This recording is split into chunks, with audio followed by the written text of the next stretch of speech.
ठीक है मित्रों, तो चलिए शुरुआत करते हैं चौहान वंश की मित्रों। तो सबसे पहले देखिए चौहान वंश की उत्पत्ति के संदर्भ में मित्रों विद्वानों में मतभेद है, अर्थात कौन सा विद्वान क्या कहता है कि चौहानों की उत्पत्ति है वो कैसे हुई है, किस प्रकार से हुई है, किस सिद्धांत के अनुसार इनकी उत्पत्ति हुई है। और यहाँ से मित्रों क्वेश्चन पूछा भी गया है, जैसे गौरी शंकर हीराचंद ओझा चौहानों को क्या कहते हैं, पृथ्वीराज रासो में क्या मिलता है, या इसके अलावा मनोज नहर सिंह किस समर्थन का मत करते हैं, किस मत का समर्थन करते हैं, या कौन इन्हें विदेशी मानता है। तो जो भी जितने मत है उन सारों की हम चर्चा करते हैं। चलिए मित्रों अब स्टार्ट करते हैं चौहानों की उत्पत्ति के सिद्धांत। चौहान वंश की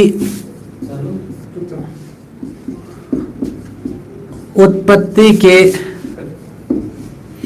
सिद्धांत। चौहानों की उत्पत्ति के सिद्धांत, हाँ तो मित्रों चौहान वंश की उत्पत्ति के सिद्धांत है, कौन कौन से विद्वान या कौन कौन से जो ग्रंथ है कि उनमें है इनकी उत्पत्ति है किस प्रकार बताई गई है। हाँ तो सबसे पहले हम बात कर रहे हैं अग्निकुंड की। कौन कौन से ऐसे विद्वान हैं जो इस बात का समर्थन करते हैं कि चौहानों की उत्पत्ति है। दिव्या जी बैनवाल स्वागत है आपका। कौन कौन से है विद्वान कहते हैं कि चौहानों की उत्पत्ति अग्निकुंड से हुई है। तो सबसे पहले देखिए मित्रों, आपने एक ग्रंथ देखा होगा पृथ्वीराज रासो। पृथ्वीराज रासो ग्रंथ किसने लिखा है मित्रों, नाम सुना होगा आपने। पृथ्वीराज रासो ग्रंथ किसने लिखा मित्रों, किसने लिखा है, चंद्रबरदई ने। किसने लिखा मित्रों, चंद्रबरदई ने। मित्रों पृथ्वीराज रासो ग्रंथ किसने लिखा, चंद्रबरदई ने। और मित्रों चंद्रबरदई है, इसने पृथ्वीराज रासो में क्या लिखा है, चौहानों की उत्पत्ति के संदर्भ में इसने यह लिखा है कि चौहान है, इन चौहानों की उत्पत्ति अग्निकुंड से हुई है। अर्थात मित्रों आबू पर्वत पर जो गुरु वशिष्ठ था, आबू पर्वत पर गुरु वशिष्ठ ने मित्रों एक यज्ञ किया।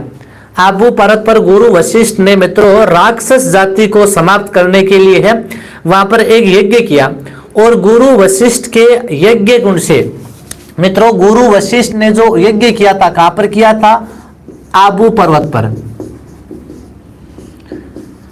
हाँ कहां पर किया ये आबू पर्वत पर किया था मित्रों। ये आबू पर्वत पर जो यज्ञ किया था उस यज्ञ कुंड से कहते हैं कि 4 राजपूत जातियां उत्पन्न हुई थी। आबू पर्वत पर किए गए यज्ञ से 4 राजपूत जातियां जो हुई थी, क्रम से बता रहा हूं मैं आपको, प्रतिहार, परमार, चालुक्य व चौहान। प्रतिहार, परमार, चालुक्य व चौहान। तो गुरु वशिष्ठ के अग्निकुंड से उत्पन्न होने वाली जातियों का क्रम कौन सा है, गुरु वशिष्ठ के अग्निकुंड से उत्पन्न होने वाली जातियां कौन सी है मित्रों, प्रतिहार, परमार, चालुक्य और चौहान।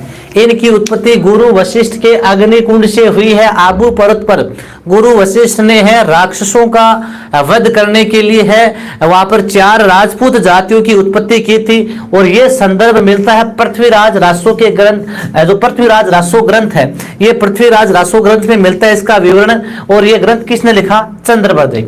अब मित्रों इस अग्निकुंड का जो मत है चौहानों का, हाँ तो चौहानों का जो अग्निकुंड का मत है इसका समर्थन है वो है चंद्रबरदई के साथ किसने किया है मित्रों, तो चंद्रबरदई का है समर्थन किसने किया है मित्रों, हाँ सूर्यमल मिश्रण। इसका समर्थन किसने किया मित्रों, समर्थन किसने किया है इसका, सूर्यमल मिश्रण।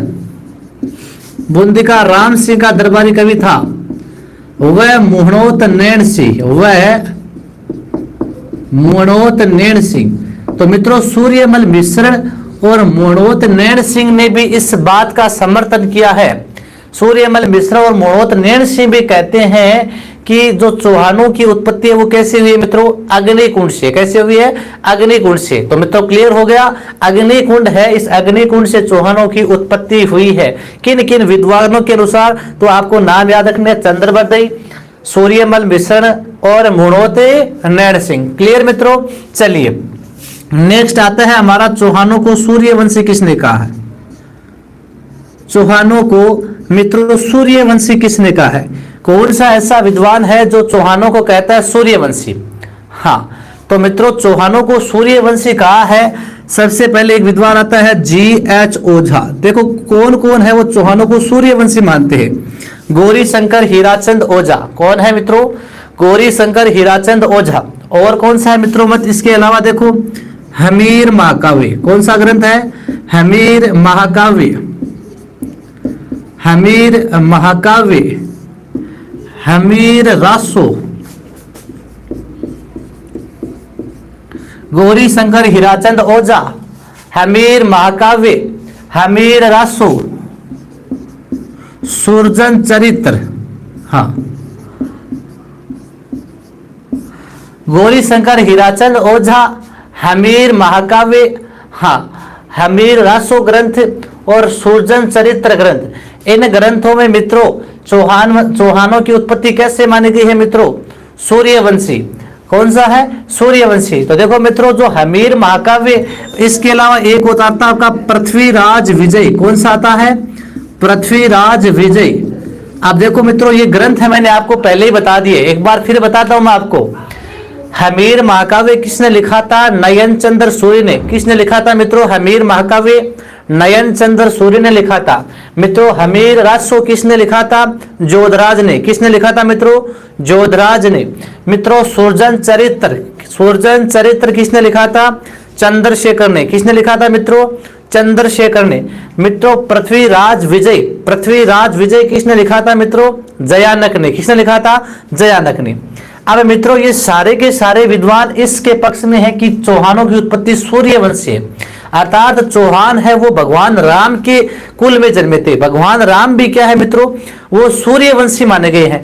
अब चौहान सूर्यवंशी किस प्रकार हुए मित्रों? इसका मत वो किस प्रकार देते हैं गौरी शंकर हीराचंद ओझा। तो देखिए मित्रों इसके मत में है, गौरी शंकर हीराचंद ये कहते हैं कि देखिए भगवान जो सूर्य है, इस सूर्य की संतान कौन थी? सूर्य की संतान कौन थी? तो मित्रों सूर्य की संतान थी वैवस्वत।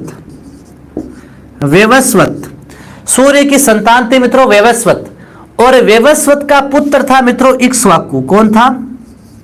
इक्ष्वाकु। हाँ, इस वैवस्वत का पुत्र कौन था मित्रों? इक्ष्वाकु। और मित्रों ये इक्ष्वाकु है, ये सूर्य वंश का प्रथम शासक था। सूर्य वंश का प्रथम शासक कौन था? सूर्य वंश का प्रथम शासक वह कौन था? इक्ष्वाकु। इक्ष्वाकु किसका पुत्र था? वैवस्वत का। किसका था? वैवस्वत का। सूर्य की संतान थी वैवस्वत, और वैवस्वत का पुत्र कौन था मित्रों? इक्ष्वाकु। कौन था?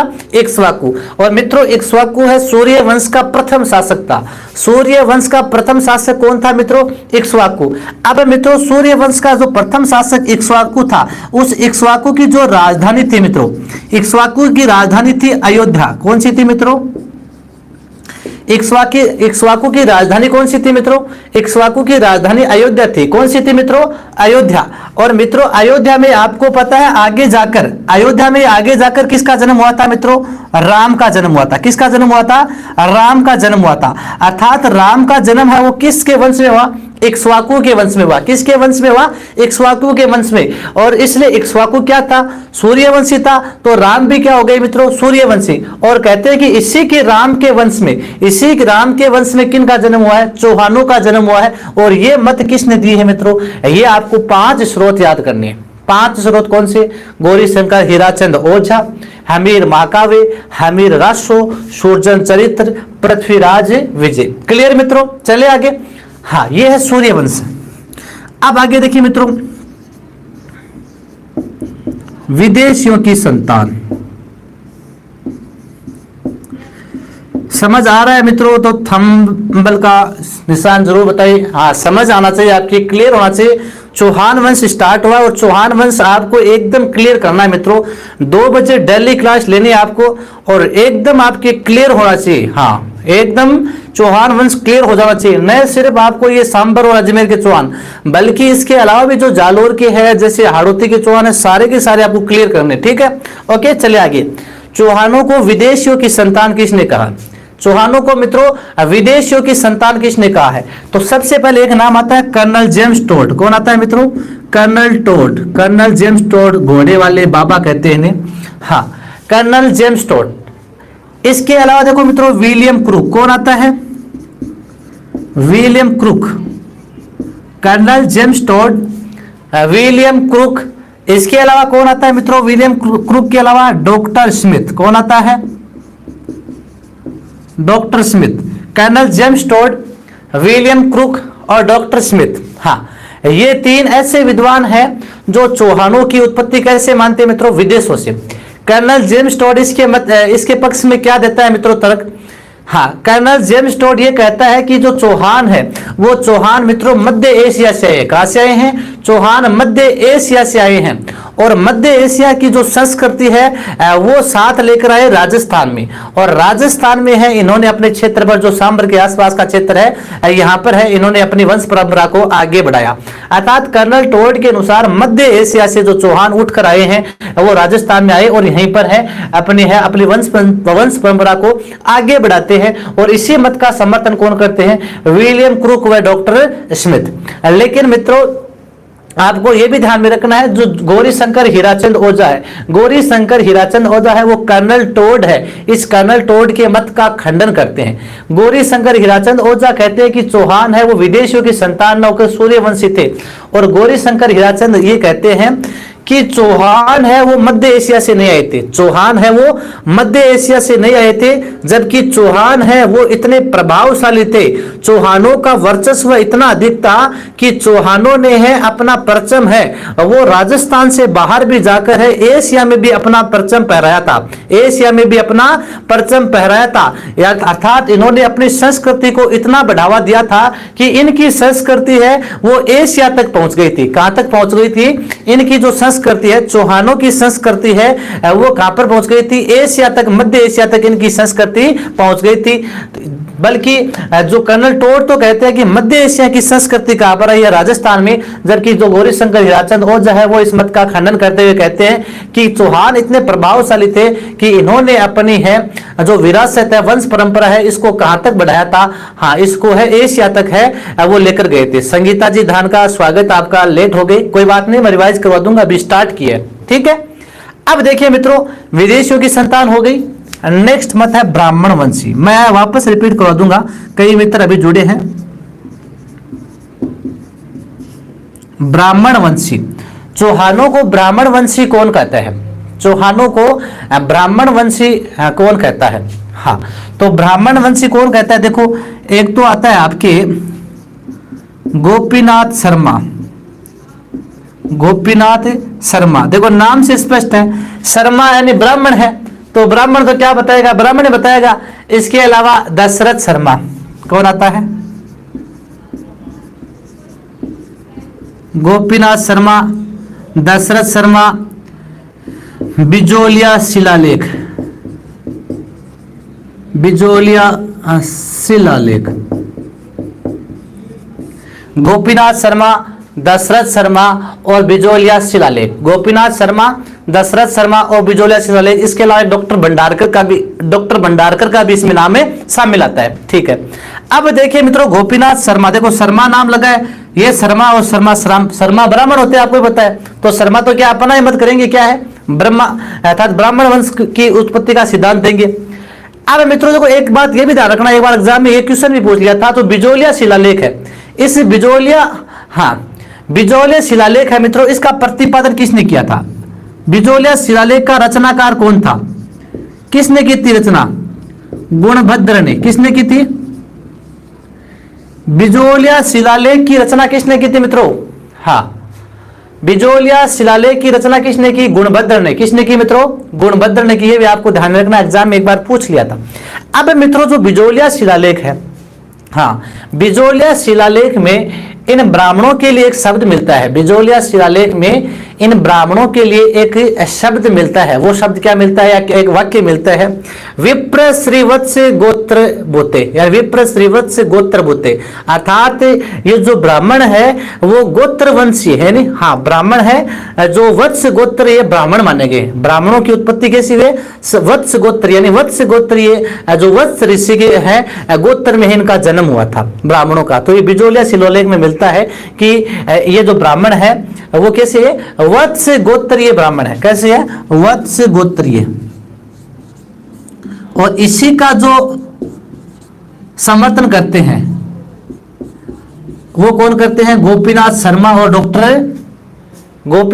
डॉक्टर दशरथ शर्मा। ये भी इसका ये समर्थन करते हैं कि जो चौहान है वो क्या थे, ब्राह्मण वंशी थे। क्या थे मित्रों, ब्राह्मण वंशी थे। एक और देख लो, देखो तो देखो 4 है ना ये ऊपर वाले। यदि चौहानों को आपके उत्पत्ति के सिद्धांत एग्जाम में पूछेगा अगला, तो मित्रों इन 4 में से पूछेगा। आज तक इन 4 के अलावा चौहानों में की उत्पत्ति के सिद्धांत संदर्भ के अलावा, इनके अलावा कोई भी नहीं पूछा है कि चौहानों की उत्पत्ति कैसे हुई थी। या तो पूछेगा अग्निकुंड से किन किन के अनुसार हुई, या पूछेगा सूर्यवंशी का समर्थन कौन करता है, या पूछेगा विदेशियों की संतान, या अंतिम है ब्राह्मण वंशी। इसके अलावा देखो नहीं पूछा गया। फिर भी देखो हांसी कहां पड़ता है, हरियाणा में हिसार के पास। हांसी व अचलेश्वर शिलालेख, हांसी व अचलेश्वर शिलालेख के अनुसार चौहान कैसे बताए गए हैं मित्रों, चंद्रवंशी अर्थात चंद्रमा के वंशज बताए गए हैं। चंद्रवंशी कैसे बताए गए हैं, चंद्रवंशी।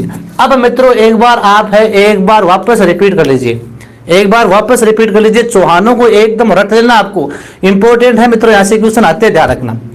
चौहान वंश स्टार्ट किए हमने, उत्पत्ति के हैं, सिद्धांत पढ़ रहे हैं। सबसे पहले सिद्धांत पढ़ रहे हैं अग्निकुंड का। चौहान है, इनकी उत्पत्ति अग्निकुंड से हुई। इसका मत कौन करते हैं, पृथ्वीराज राजसो ग्रंथ लिखा था चंद्रबरदई। और मित्रों चंद्रबरदई है इसका समर्थन करता है, और चंद्रबरदई के साथ समर्थन कौन करता है इसका, सूर्यमल मिश्रण मुणोत नैणसी। अर्थात चंद्रबरदई, सूर्यमल मिश्रण और मुणोत नैणसी तीनों विद्वान क्या कहते हैं मित्रों कि चौहानों की उत्पत्ति कैसे हुई है, अग्निकुंड से। कैसे हुई है, अग्निकुंड से इनकी उत्पत्ति हुई है। कैसे हुई है, यानी पृथ्वीराज रासो ग्रंथ के अनुसार मित्रों गुरु वशिष्ठ ने आबू पर्वत पर राक्षस जाति को समाप्त करने के लिए एक यज्ञ किया, और उस यज्ञ से 4 राजपूत जातियों की उत्पत्ति हुई। 4 राजपूत जाति है, प्रतिहार, परमार, चालुक्य और चौहान। ठीक है मित्रों, क्लियर। आगे देखिए मित्रों, नेक्स्ट आता है सूर्यवंशी। हाँ, तो ये जो 4 जातियां हैं उनमें से एक जाति कौन सी थी, चौहान। तो चौहानों की उत्पत्ति कैसे हो गई मित्रों, अग्निकुंड से। चलिए नेक्स्ट आता है सूर्यवंशी। चौहानों की उत्पत्ति है वो सूर्य की संतान बताया गया है। किन किन स्रोतों में, गौरीशंकर हीराचंद ओझा कहता है, हमीर महाकाव्य ग्रंथ में मिलता है, हमीर रासो में मिलता है, सुरजन चरित्र, पृथ्वीराज विजय। इनके अनुसार मित्रों है चौहान सूर्यवंशी किस प्रकार हुए कि भगवान जो सूर्य है, सूर्य की संतान थी वैवस्वत। कौन थी मित्रों, वैवस्वत। और वैवस्वत के पुत्र थे इक्ष्वाकु, और इक्ष्वाकु सूर्य वंश का प्रथम शासक था। और इक्ष्वाकु की जो राजधानी थी मित्रों वो अयोध्या थी। और अयोध्या में ही आगे जाकर किसका जन्म हुआ था मित्रों, हाँ अयोध्या में ही मित्रों है भगवान है जो राम है, राम का जन्म हुआ था। इसलिए राम भी है वो सूर्यवंशी हो गई। और राम के ही वंशज में किसका जन्म हुआ मित्रों, इन चौहानों का। और इस मत को देने वाले जो विद्वान है वो गौरीशंकर हीराचंद ओझा है, नयन चंद्र सूरी है, जोधराज है, चंद्रशेखर है और जयानक है। ठीक है, क्लियर मित्रों। तो चौहानों की उत्पत्ति सूर्यवंशी से हुई किन किन विद्वानों के अनुसार, क्लियर। चलिए आगे देखिए, विदेशियों की संतान। अब विक्रम सिंह जी तो आप तो कमेंटों में बिजी रहना सर, इसके अनुसार इसीलिए बिजोलिया अभिलेख में चौहानों को गुरु वशिष्ठ की आंख से उत्पन्न होता बताया गया। ये बिजोलिया अभिलेख में नहीं बताया गया है, ये सुंदा माता के अभिलेख में बताया गया है, ध्यान रखना। ठीक है ना, एक कमेंट करते जाना, पढ़ना तो है नहीं आपको। इसके बाद में देखिए विदेशियों की संतान, जो चौहान है वो विदेशियों की संतान है। हाँ, इसका मत कौन कौन देते हैं, तो colonel James Tod, William Crooke और डॉक्टर स्मिथ क्या कहते हैं कि चौहान क्या है, वो विदेशियों की संतान है। अर्थात तो चौहान है वो मध्य एशिया से आए। कहां से आए हैं, चौहान है वो मध्य एशिया से आए हैं। इस मत को है कर्नल टोड देते हैं और उनका समर्थन विलियम क्रूक करता है और उसके साथ में डॉक्टर स्मिथ भी करता है। चलिए मित्रों, ब्राह्मण वंशी चौहान है वो ब्राह्मण वंश में उत्पन्न हुए थे। इस मत को कौन मानता है, गोपीनाथ शर्मा, डॉक्टर दशरथ शर्मा, जो बिजोलिया शिलालेख का समर्थन करते हैं। बिजोलिया शिलालेख में ब्राह्मणों के लिए वत्स गोत्रीय ब्राह्मण लिखा हुआ मिलता है और इसी का समर्थन ये दोनों विद्वान करते हैं मित्रों। और बिजोलिया शिलालेख है, इसकी रचना मित्रों गुणभद्र ने की थी। ठीक है, बिजोलिया वर्तमान में आपके भीलवाड़ा में पड़ता है। इसके बाद में हास्य और अचलेश्वर शिलालेख में मित्रों इन चौहानों को चंद्रवंशी माना गया। क्या माना गया है? चंद्रवंशी। तो अब आराम से आप एक बार स्क्रीनशॉट लीजिए।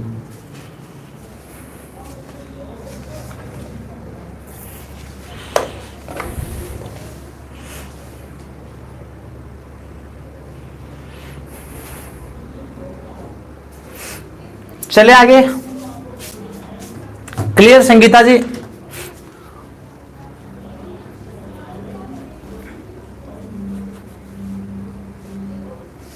चलिए,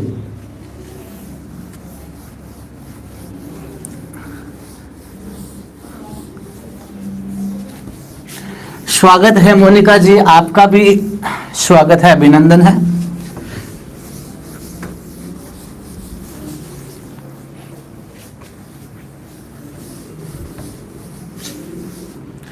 तो सभी मित्रों को क्लियर हो गया कि चौहानों की उत्पत्ति किस प्रकार हुई थी, किस मत के अनुसार हुई। इतना क्लियर हो गया तो चलिए आगे बढ़े।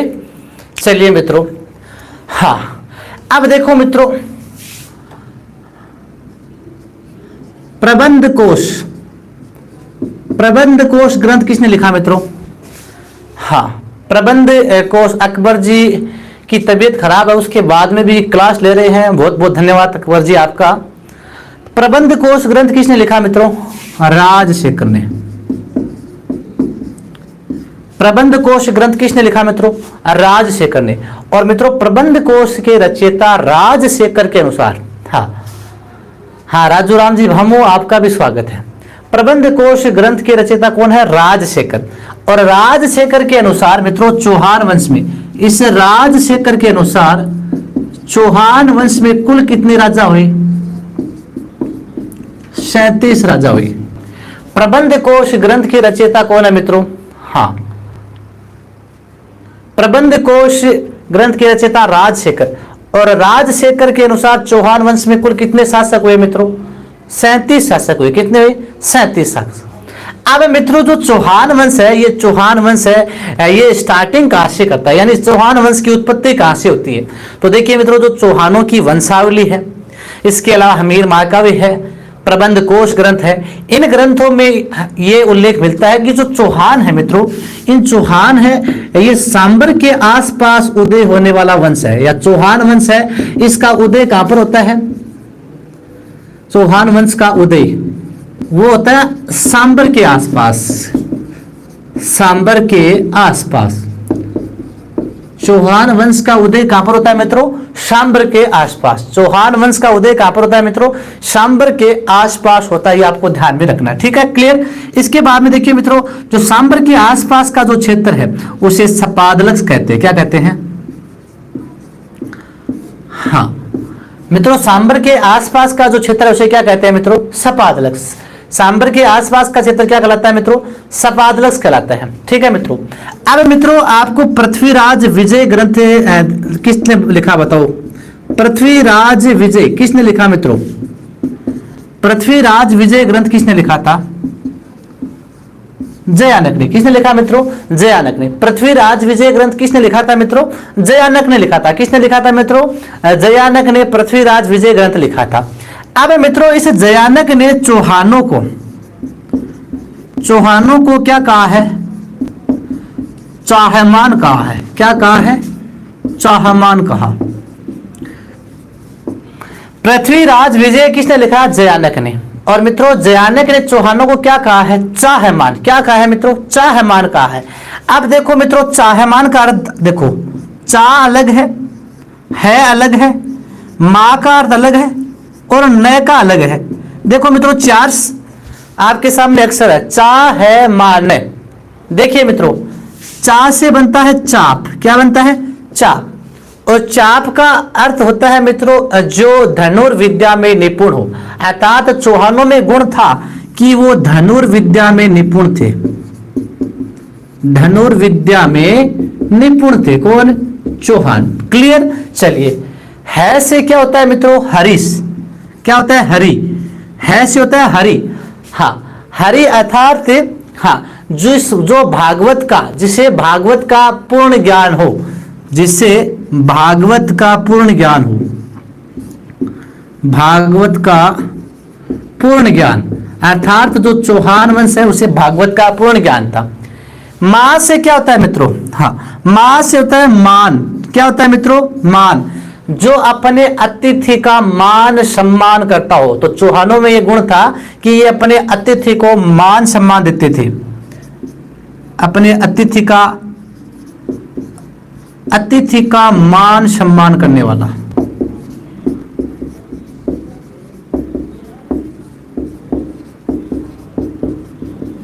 अतिथि का मान सम्मान करने वाला। क्लियर, हाँ। उसके बाद में नए देखिए, हाँ तो विक्रम सिंह बोल रहे हैं मेरा फोन डिस हो गया। तो डिस तो हो गया, आप सबसे ज्यादा कमेंट से आप ही करते हो पूरे दिन, कभी किसके साथ कभी किसके साथ, तो सबसे ज्यादा कमेंट्स करते हो, तो डिस ही आपका ही होगा सबसे पहले। हाँ तो मां से होता है मान, अतिथियों का मान सम्मान करने वाला जो वंश था वह था मित्रों चौहान। नय से होता है नीति। क्या होता है मित्रों, नीति या नय, अर्थात ऐसा वंश, हाँ जो नीतिवान था, जिसमें निर्णय लेने की क्षमता थी। हाँ तो वह कौन सा था, चौहान वंश। नीतिवान या निर्णय लेने की क्षमता।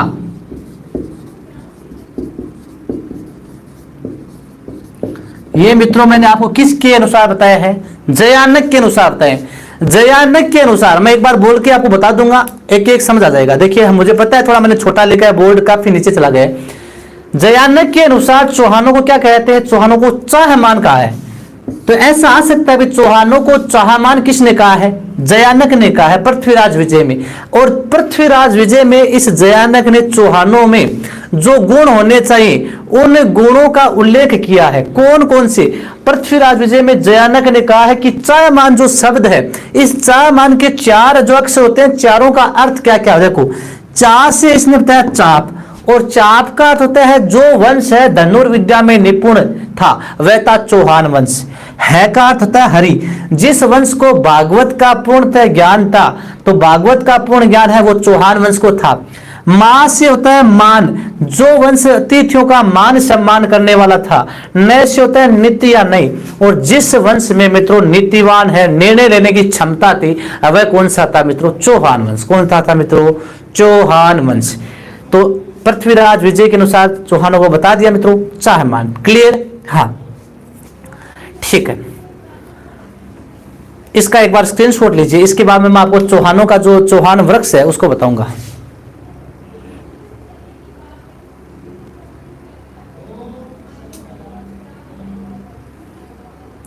हाँ अब हम चौहान वृक्ष देखेंगे। चौहान वृक्ष अर्थात चौहान में कौन कौन सी शाखाएं हम पढ़ेंगे, उनको एक एक करके लेंगे। अभी तक हमारा जो चल रहा है मित्रों बेसिक ही चल रहा है। स्वागत है सतीश जी, बहुत बहुत अभिनंदन। हर समय क्लास में उपस्थित रहते हैं, आनंद लेते हैं क्लास का। अकबर जी भी बहुत बहुत स्वागत आपका भी। गोदारा जी है, संगीता जी, धानका है, सभी मित्र। इतना मैं बता देता हूं मित्रों, जो रेगुलर क्लास लेगा उस स्टूडेंट्स का देखिए हिस्ट्री में क्वेश्चन गलत होने की कम चांसेस रहेगी। जितने क्वेश्चन बनेंगे आपके सारे के सारे मैं क्लियर करवा दूंगा। ठीक है, अब देखिए मित्रों, अब चौहान वृक्ष देखते हैं हम।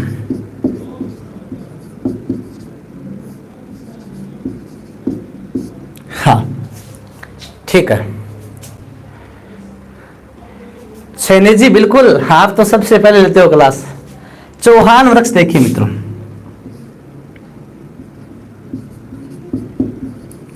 मैंने बताया चौहान वंश का उदय कहां से हुआ मित्रों। हाँ चौहान वंश का उदय कहां से हुआ, सांबर से हुआ। क्लियर। अब देखो मित्रों, सांबर से अलग अलग शाखाएं निकलेगी, आपको भी इसका स्क्रीनशॉट लेना है मित्रों। ठीक है,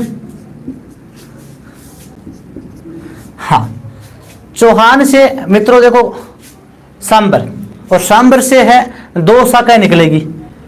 इधर तो निकलेगी नाडोल के चौहान, इधर आएगा अजमेर के चौहान।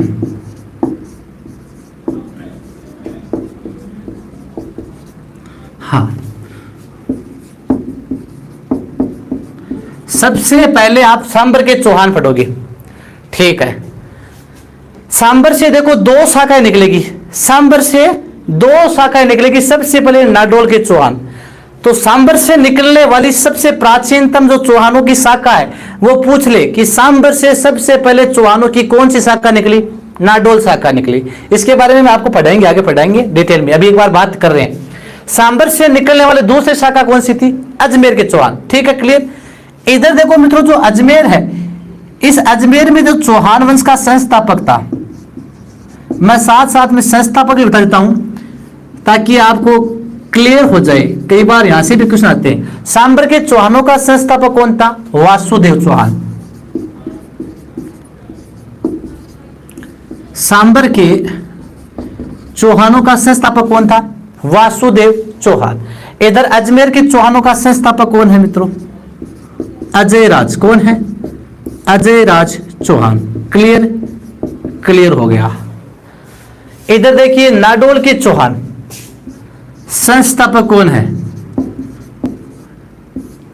लक्ष्मण चौहान। कौन है, लक्ष्मण चौहान। नाडोल के चौहानों का संस्थापक कौन है, लक्ष्मण चौहान। ठीक है, अब देखो मित्रों, नाडोल से कौन निकलेंगे, अजमेर से कौन निकलेंगे।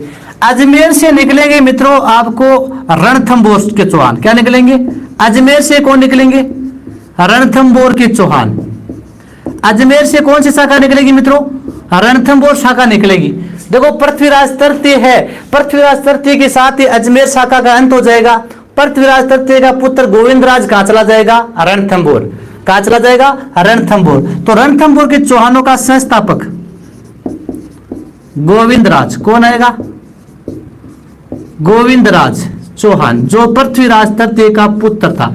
इनकी सारों की दोबारा भी चर्चा करेंगे हम, यानी डिटेल में भी लेंगे। एक बार आपको सिर्फ और सिर्फ यहां पर समझना है कि चौहान है किस प्रकार है, इनका उदय हुआ था, कौन सी शाखा किस प्रकार अलग हुई थी। अब मित्रों नाडोल से कौन कौन निकले थे, देखो नाडोल से कौन कौन निकलेंगे।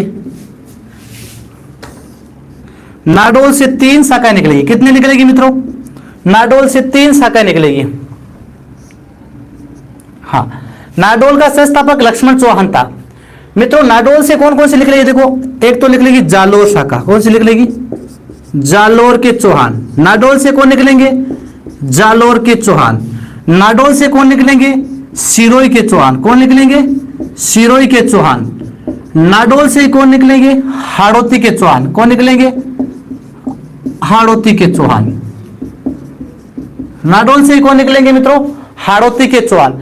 अब देखो जालोर के चौहानों का संस्थापक कौन था, जालोर के चौहानों का संस्थापक था कीर्तिपाल। कौन था मित्रों, कीर्तिपाल चौहान। कौन था, कीर्तिपाल चौहान। मैं पूछ लूं सिरोई के चौहानों का संस्थापक कौन था, संस्थापक कौन था, लुम्बा चौहान। कौन था, लुम्बा चौहान। हाँ ठीक है, लुम्बा। यहां पर देखो देवड़ा शाखा के चौहान थे, है ना, देवड़ा। यहां पर तो कौन थे, देवड़ा। यहां पर जालोर के चौहान थे, वो कहलाते हैं सोनगरा चौहान। इनकी आगे डिटेल में चर्चा करेंगे। हाड़ौती के जो हाड़ा चौहान थे, तो वहां पर था देवा हाड़ा। कौन था, देवा हाड़ा। और यहां पर लुम्बा चौहान हो गया, लुम्बा देवड़ा भी बोल सकते हो आप इसे।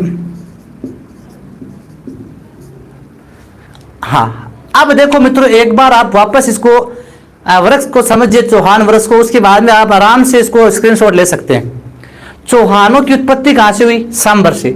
चौहानों का सबसे पहले उदय कहां से हुआ मित्रों, सांबर से। कहां से हुआ था, सांबर से। और सांबर में चौहान वंश का जो संस्थापक है वो कौन है, वासुदेव चौहान। क्लियर हो गया।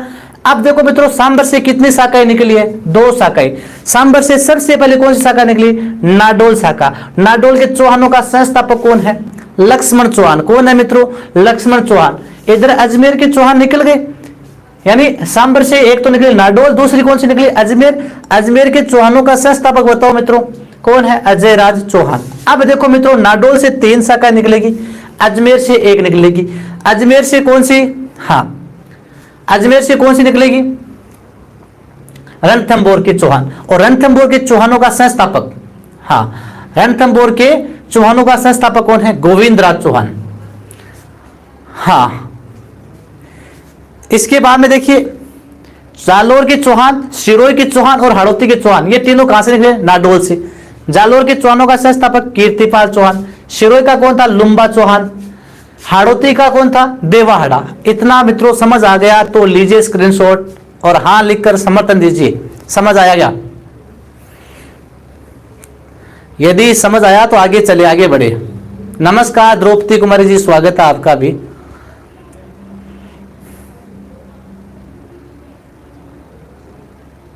बिल्कुल अंशिका जी, आर के जी, सैनी जी, प्रहलाद जी, अकबर जी, सरोज कुमारी जी, बिल्कुल विक्रम जी, गोदारा जी, मोनिका जी, बिल्कुल संगीता जी, सरोजी थालोड़, बिल्कुल आशा जी शर्मा, धानका जी, बिल्कुल सुमन जी, बिल्कुल। चलिए बलदेव जी चाहर, बलदेव जी गोदारा बीकानेर, बिल्कुल ढाका जी, बिल्कुल XYZ केरला, अरविंद जी सब्बल, बिल्कुल बिल्कुल। जो हमारे रेगुलर स्टूडेंट है वो लगभग सभी आ रहे हैं, बहुत बहुत धन्यवाद है सभी मित्रों का। चलिए आगे चलिए।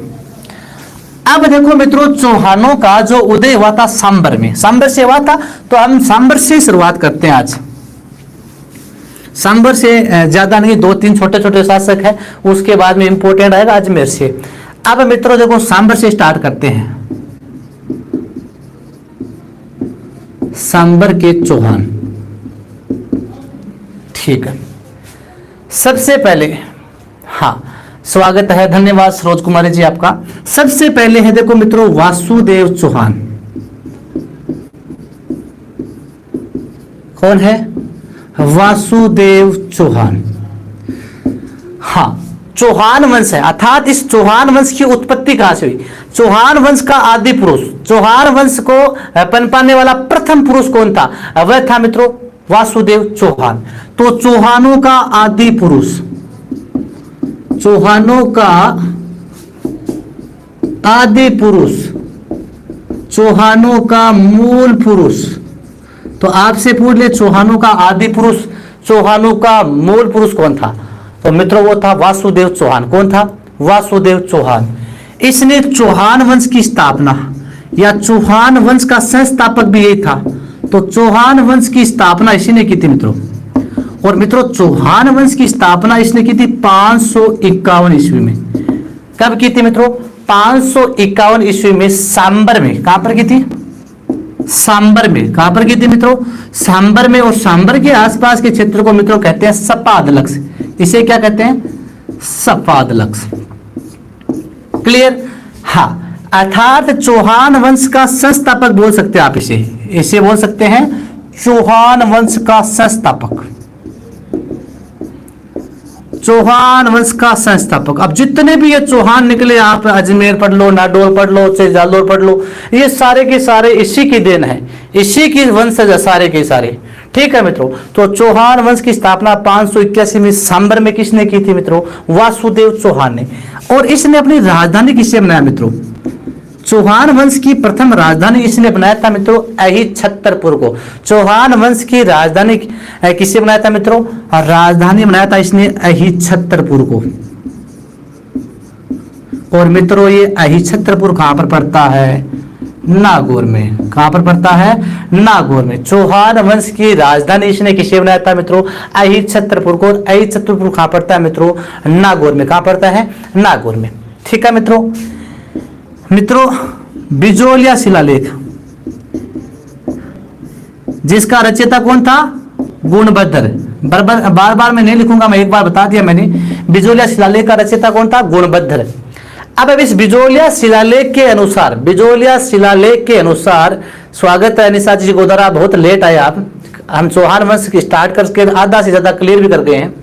बिजोलिया शिलालेख के अनुसार, बिजोलिया बिल्कुल 1170 ईस्वी का शिलालेख है। बिजोलिया शिलालेख के अनुसार सांबर झील का निर्माण किस शासक ने करवाया? बिजोलिया शिलालेख के अनुसार सांबर झील का निर्माण, सांबर झील जो जयपुर में ना, उसका निर्माण इसी वासुदेव ने करवाया था। ठीक है मित्रों। बिजोलिया शिलालेख के अनुसार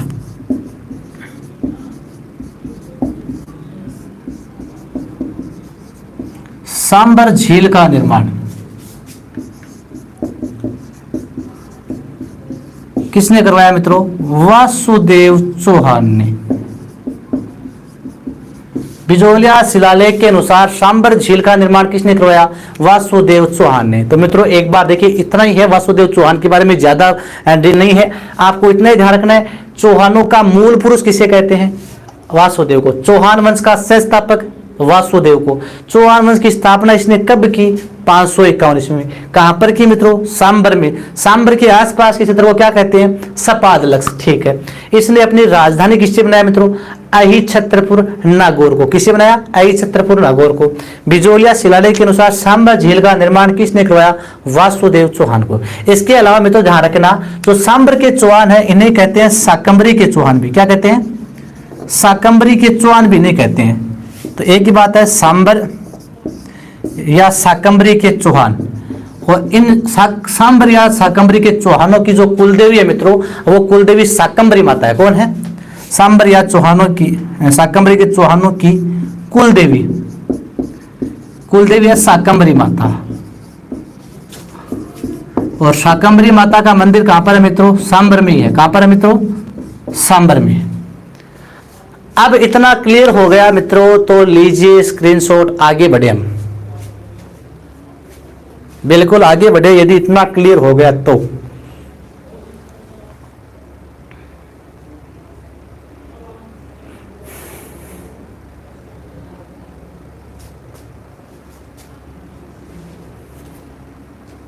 चले आगे मित्रों।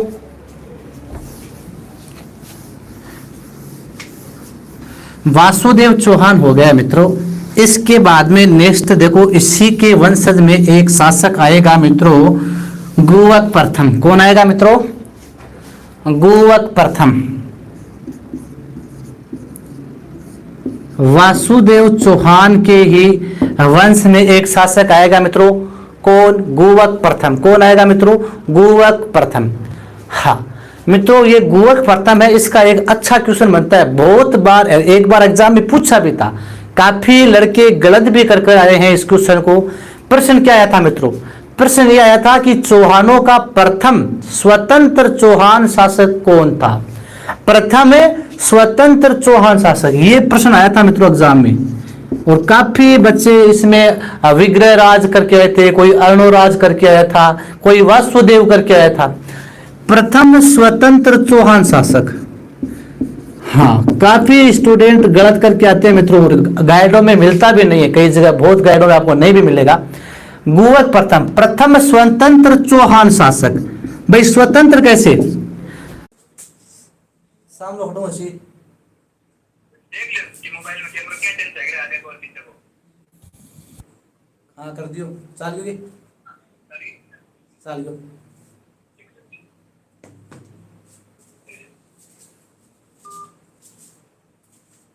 नमस्कार मित्रों,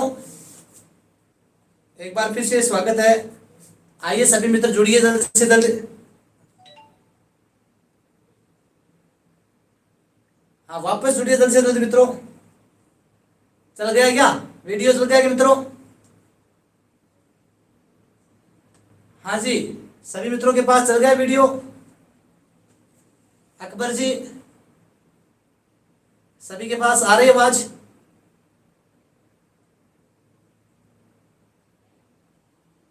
हाँ जी। अब देखिए मित्रों, गुवक प्रथम, प्रथम स्वतंत्र चौहान शासक था। प्रथम स्वतंत्र चौहान शासक कौन था मित्रों? गुवक प्रथम, जिसने प्रतिहारों की, गुर्जर प्रतिहारों की अधीनता अस्वीकार की। गुर्जर प्रतिहारों की अधीनता अस्वीकार की। ठीक है, ये दुर्लभ राज प्रथम का पुत्र था। गुवक प्रथम जो दुर्लभ राज का पुत्र था, ये प्रथम स्वतंत्र चौहान शासक था जिसने गुर्जर प्रतिहारों की अधीनता अस्वीकार की। तो गुर्जर प्रतिहारों की अधीनता अस्वीकार करने वाला प्रथम शासक कौन था? गुवक प्रथम। इसी गुवक प्रथम ने मित्रों सीकर में एक मंदिर बनाया। कौन सा? हर्षनाथ मंदिर। सीकर में कौन सा मंदिर बनाया? हर्षनाथ मंदिर। तो सीकर में जो हर्षनाथ मंदिर है मित्रों, इस हर्षनाथ मंदिर का निर्माण किसने करवाया था? वो करवाया था गुवक प्रथम ने। किसने करवाया था? गुवक प्रथम ने हर्षनाथ मंदिर का निर्माण करवाया था। चलिए, इस गुवक प्रथम के बाद में देखिए मित्रों जो शासक बना था, गुवक प्रथम के बाद में देखिए मित्रों जो शासक बना था वो बना था वाकपति राज प्रथम, जिसका कोई महत्वपूर्ण रोल नहीं था। वाकपति राज प्रथम के बाद में मित्रों चंद्रराज शासक बना था। कौन बना था? चंद्रराज। वाघपति राज प्रथम के बाद में मित्रों चंद्रराज शासक बना था मित्रों। और इस चंद्रराज की एक पत्नी थी मित्रों। वाघपति राज प्रथम के बाद में शासक कौन बना? चंद्रराज। और चंद्रराज की पत्नी थी आत्मप्रभा। कौन थी? आत्मप्रभा। और मित्रों ये जो आत्मप्रभा है ये प्रतिदिन पुष्कर झील में 1000 दीपक जलाकर भगवान शिव की पूजा करती थी। हाँ, आत्मप्रभा जिसे रुद्राणी भी कहते हैं। क्या कहते हैं इसे? रुद्राणी। किसकी पत्नी थी ये? चंद्रराज की पत्नी थी आत्मप्रभा, से रुद्राणी कहते हैं। ये पुष्कर झील में प्रतिदिन 1000 दीपक जलाकर किसकी पूजा करती थी? भगवान शिव की पूजा करती थी। पुष्कर झील में कितने दीपक? 1000 दीपक प्रतिदिन। तो पुष्कर झील में प्रतिदिन 1000 दीपक जलाकर भगवान शिव की पूजा करती थी। कौन मित्रों? चंद्रराज की पत्नी आत्मप्रभा या रुद्राणी। ठीक है मित्रों। चंद्रराज के बाद में सिंहराज शासक हुआ था मित्रों। हाँ, सिंहराज शासक हुआ था। ठीक है। सिंहराज के बाद में अंतिम शासक एक और देते हैं, विग्रहराज द्वितीय। विग्रहराज द्वितीय जो 965 ईस्वी के आसपास, 965 ईस्वी, इनका जो शासनकाल है वो यहाँ पर फिक्स नहीं है भाई कि इतना इनका शासनकाल था, क्या कोई फिक्स नहीं है। विग्रहराज द्वितीय मित्रों जो 965 ईस्वी के आसपास शासक बना। और मित्रों विग्रहराज द्वितीय के काल की जो जानकारी है, विग्रहराज द्वितीय के काल की जो जानकारी है मित्रों, ये जानकारी किस ग्रंथ में मिलती है? हर्षनाथ शिलालेख में। विग्रहराज द्वितीय के काल की जानकारी 973 ईस्वी के, 973 ईस्वी के हर्षनाथ शिलालेख में। विग्रहराज द्वितीय के काल की जानकारी हर्षनाथ शिलालेख में मिलती है मित्रों। और हर्षनाथ शिलालेख के अनुसार ही इस विग्रहराज द्वितीय ने मित्रों गुजरात का शासक था मूलराज प्रथम, गुजरात के शासक मूलराज प्रथम को हराया था। किसे हराया था? इस हर्षनाथ शिलालेख के अनुसार विग्रहराज द्वितीय ने किसे हराया था? गुजरात के शासक,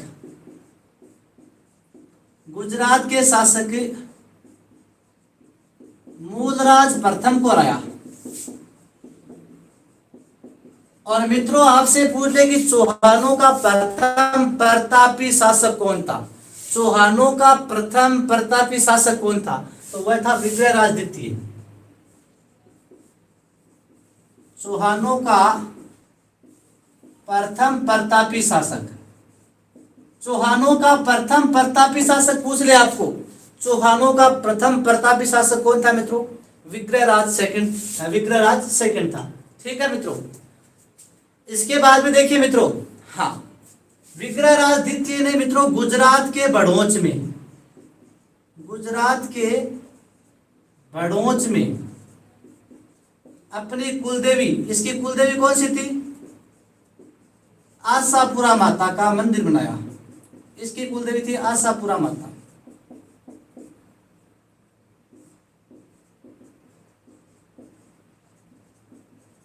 हाँ, विग्रहराज सेकंड ने मित्रों बड़ौच गुजरात में अपनी कुलदेवी आशापुरा माता के मंदिर का क्या करवाया था? निर्माण करवाया था।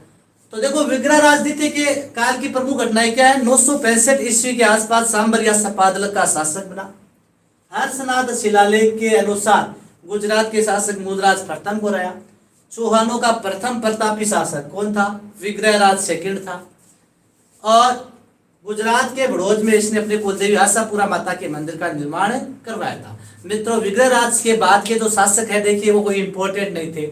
जैसे इसके बाद में दुर्लभ राज सेकंड शासक बना था, गोविंद राज तृतीय बना था, वाघपति राज सेकंड बना था, वीर्यराम बना था, चामुंड राय बना था। चामुंड राय के बाद में विग्रहराज तृतीय शासक बना था। कई शासक थे, उनका कोई नहीं वहां पर उल्लेख नहीं करना आपको।